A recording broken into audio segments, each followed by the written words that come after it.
Okay, these are the standalone buzzers, and this is the remote. I'll just press the mode button to set the buzzer IDs on both of these. It says 0, 1. I'm going to press mode again to set max ID, and I'm going to increase this to say 10 buzzers for one remote. I'll press mode again and again to go back to set buzzer ID. Press the main buzzer on top while it's searching for 0, 1. Press the main buzzer on top followed by the B to set ID. That one's done. Next one, press the arrow button once. Now it says 0, 2. It's searching for number 2 buzzer. Press the buzzer on top followed by the B. Okay, let's do that again. Buzzer on top followed by the B, and it starts flashing. That buzzer is now set. Okay, let's go back to normal. Press the mode button to normal. Press start. Let's make sure they're synced correctly. If they're not, just turn the remote off and then back on again.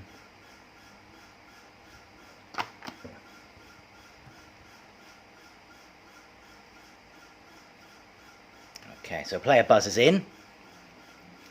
If you get it incorrect, you press your cross button, then press continue. So that player is now locked out. Next player buzzers in. They get it correct, press your tick button. We'll do that again. Player buzzers in. Next question. Gets the question incorrect. We'll go for cross. And then continue. That player's locked out.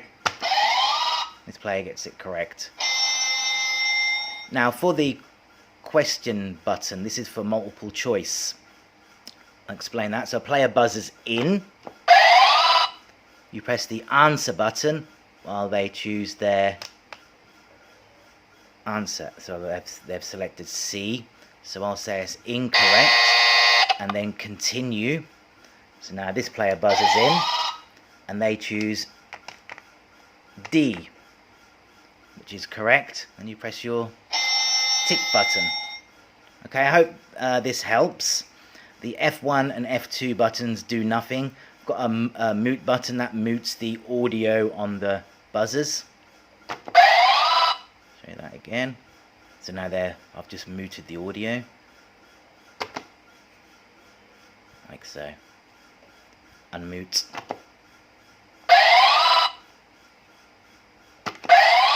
Unmute. Correct. Next question. Incorrect. Continue. Locked out. Correct. Okay, this is the standalone version of the domes. If any questions, please do drop me an email.